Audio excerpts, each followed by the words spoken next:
How many guys do you have learning in yeshiva now? Right now we have about 14 guys. We also have quite a few people from Ifra and even from other cities that come to study in our Bet Midrash. Because in our Bet Midrash, not only is it classic Limud Torah, but pretty much everything we learn is very practical. All the agricultural laws you get to observe in real time. We have sheep. When we slaughter them, we do matnot kehuna. We give the kohen his allotted portion, as biblically mandated. We shear our sheep. We give the kohen the first shearing. The bechor, same thing. And it's an experience. Our Bet Midrash is a very unique experience. It's not theoretical. You went there now? I always had this dream.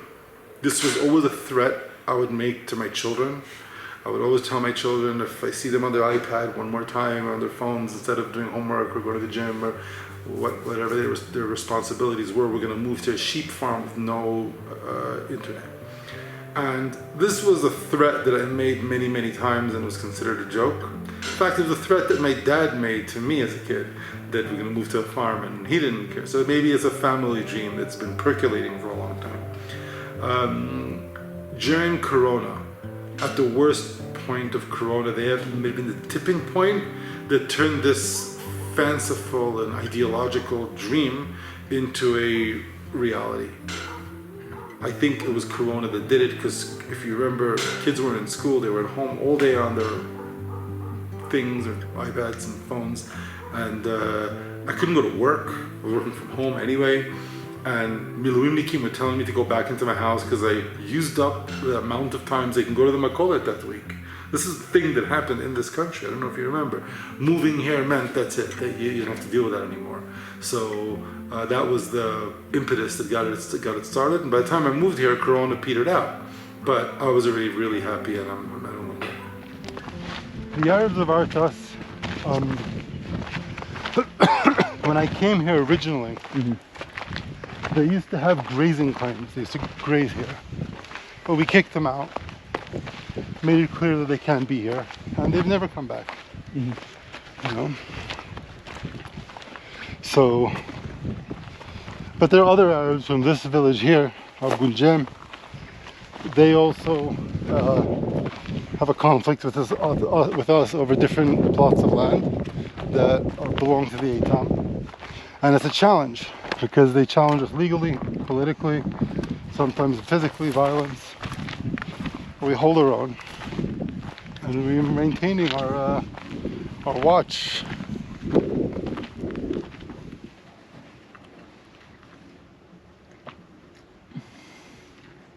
Oh.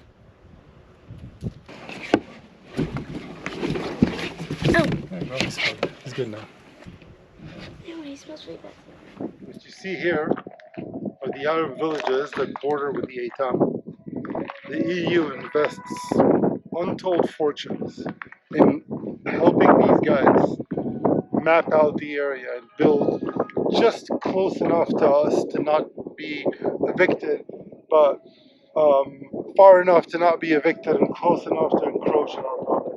And they're constantly pushing inwards to limit this area, because this Eitam hill is strategically extremely important. Whoever controls the Eitam hill controls the entire eastern Gush Etzion. If you see over there beautiful terraces with trees, we're never getting them out of them, even though it's state land. And it's our job to have as many sheep as possible, to graze them as far out as possible into the estate. Once we do that, we can grow trees, put up a tent, put some boys or a family, and hold on to this strategically important as well as sacred land. How close do you graze your sheep to them? On the border. They're eating grass right on the border. I don't let my sheep break into Arab orchards and eat their trees. That's illegal.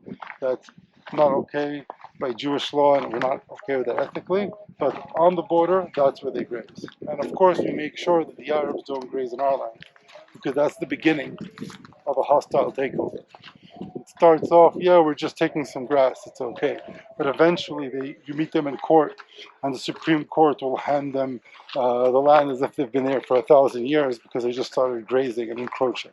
Do any foreign anarchists or provocateurs come and join them? All the time, and they'll never engage with us. So they'll come here, you'll see them with binoculars pointing out there's the brains behind the brain and the money behind taking away Jewish land and turning it into Arab area is not what you would think.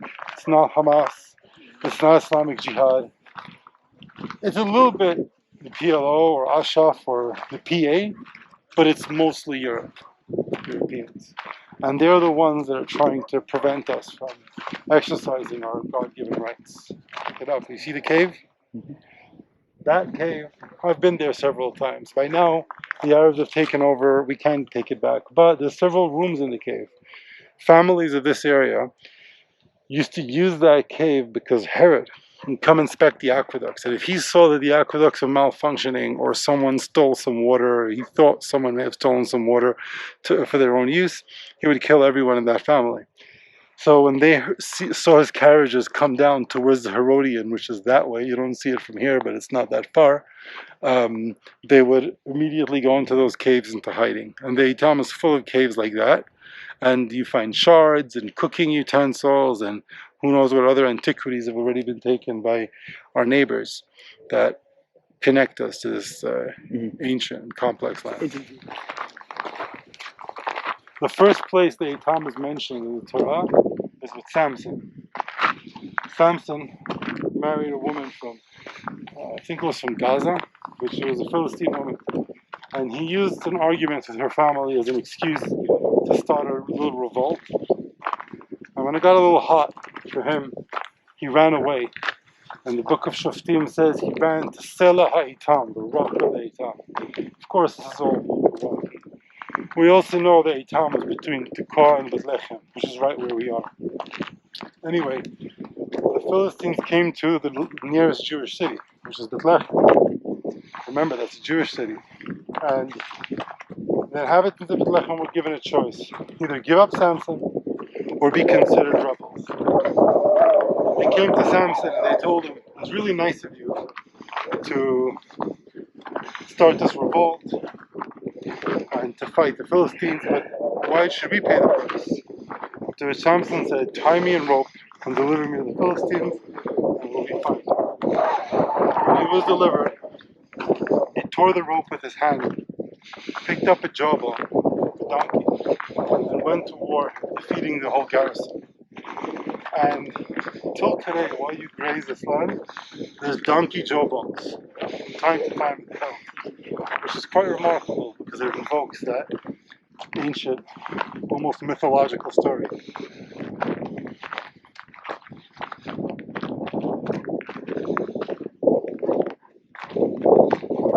One day I was sitting in the tent and I think I was studying Torah with a friend, Chavuda, and my daughter was out grazing with the sheep. And the guy walks into my tent, he kind of like knocks on the post, because we didn't have a door at the time. He knocks on the post, he says, I want to introduce himself, I'm not going to mention his name, from the Minhal. And he showed me, he came with a paper to Tzav Harisa, the destruction order to destroy my little shipping container where I live because it was illegal, because it was, you can't live here. It's not a place for homes, for residential. And he said, I can't do it. I'm not going to give you this order. Why? Because on his way here, he heard beautiful music. My daughter, who was 18 at the time, was grazing the sheep in the valley with her guitar, and she was playing music and singing, and the sheep were all around her eating. It was like a nice day, and he saw that, and he's like, "Who's this girl playing sheep, wearing like biblical sandals, and like and playing music?" And then he came to my house to tell me, and my job was to get rid of you, but I'm not giving you the Tzav Harisa, the demolition order. That being said, the demolition order ended up coming from another guy who replaced him, and I've had that demolition order renewed 5 or 6 times, but not only have we not demolished, but we've grown. Is on the border. The purpose of this vineyard is not just to make grapes, so we make Kiddush on Shabbat and 4 cups of wine on Pesach to commemorate our freedom, but these vines are the actual border between what's today our land and what is not yet our land.